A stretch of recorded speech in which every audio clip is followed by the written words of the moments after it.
Pues sí que es mala suerte, sí. Que se haya puesto a llover, que se haya ido la luz, que os habéis dejado en casa las tablets. Pues mira, de eso me alegro. ¿Qué quieres que te diga? Que os estáis aburriendo. Entonces, ¿qué hacemos? ¿Queréis que os cuente un cuento? Ya sé que lo preferís inventado, pero no, mira, no. Hoy voy a contar uno de los de siempre, La Cenicienta. Que ya lo sé que os lo he contado 83 veces, pero es que esta es distinto porque esta Cenicienta es de verdad.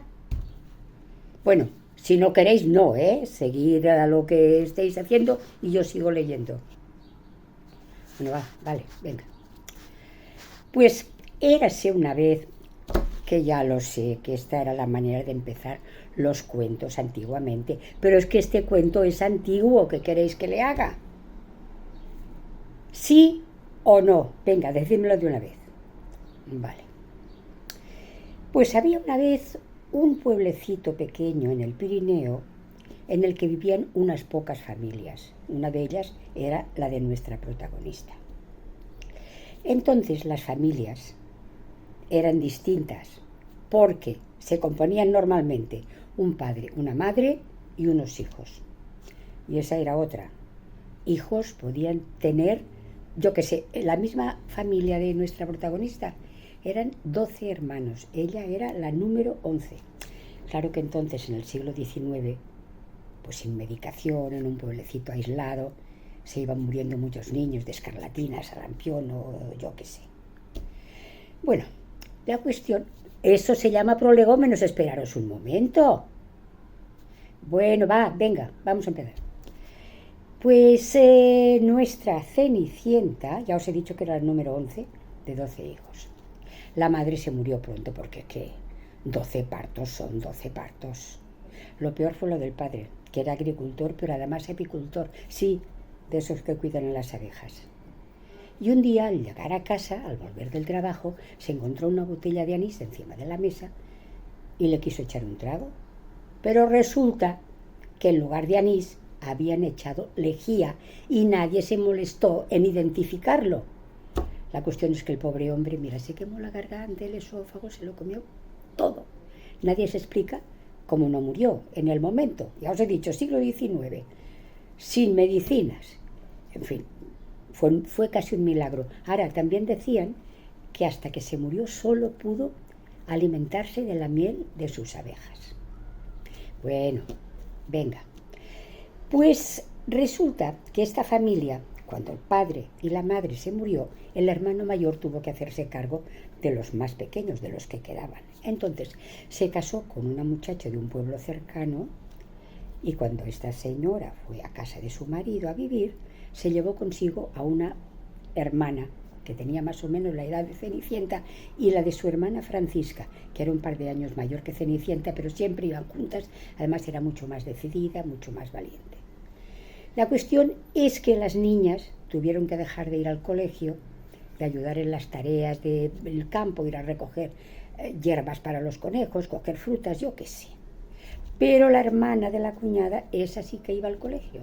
Y encima, según contaba Cenicienta, le daba una envidia terrible porque iba encima con un lazo en la cabeza. Hermosísimo. Pero bueno, ¿qué vamos a hacer? La cuestión, pasaban hambre. Parece que no, que en un pueblo no tienen que pasar hambre. Pues sí. Si había, por ejemplo, un pollo para comer, el padre, por supuesto, el trozo más sabroso, la pechuga. Iban rebajando la calidad de la comida hasta que llegaban a los más pequeños, que como mucho les tocaba una alita. Y si no había bastantes huevos, hacían un huevo frito y eso tenían que partir entre dos hermanos. Tanta hambre pasaban que un día se fueron a la despensa y cogieron un trozo de tocino, Francisca y ella. Francisca se lo comió allí, in situ, pero Cenicienta se lo guardó en el bolsillo y claro, la mancha de grasa la delató. Su cuñadrastra le dio una buena paliza. Frío, también pasaban frío.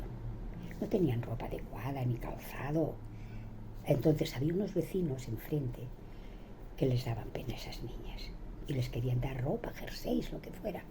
Pero ellas no se atrevían porque decían, cuando lleguemos a casa y vean que lo hemos aceptado, nos vamos a ganar otra paliza. Pero el frío es el frío.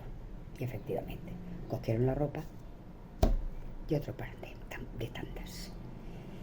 En fin, tan desagradable era eso que la hermana mayor, cuando tenía 14, 15 años, decidió irse al pueblo de al lado, que era un poco más grande, a servir. Y al poco tiempo se llevó a Cenicienta. Y se colocó en una casa también, pero era tan pequeña que tenía que subirse a un taburete para llegar a la pila a fregar los cacharros. Ganar supongo que no ganarían nada, pero por lo menos comían, estaban calientes y se evitaban las broncas. Poco tiempo después, la hermana mayor se fue a la ciudad y claro, al cabo de poco tiempo fue Cenicienta con ella. Se colocó en una buena casa y además esta familia tenía hijos parecidos a la edad de Cenicienta. Y entonces ella lo que hacía era, el día de asueto quiere decir el día que no trabajaba, o sea, el domingo, se iba a una escuela de alfabetización. Poco podía aprender, pero bueno, a leer y a escribir algo sí lo hizo. Pero resultó que un día al volver a casa se le rompió el tacón de un zapato. Entonces la pobre iba cojeando, hasta que un chico que pasaba por allí, que a ella le pareció guapísimo y demostró que era muy bueno, la ayudó. No era príncipe azul, ni tenía caballo blanco, pero ella tampoco había tenido nunca un vestido de lentejuelas ni zapatitos de cristal. La cuestión es que ahí empezó, debido al zapato, que por eso os digo que es Cenicienta, la historia de ellos. Al final terminó bien porque se casaron. Y colorín colorado. ¿Qué pasó con los otros hermanos? Pues yo qué sé, esto da para un par de cuentos más. Pero mira, ha dejado de llover, así que poneros las chanclas y salid al jardín a ver si encontráis caracoles. Venga chicos, que os quiero. ¡Mua!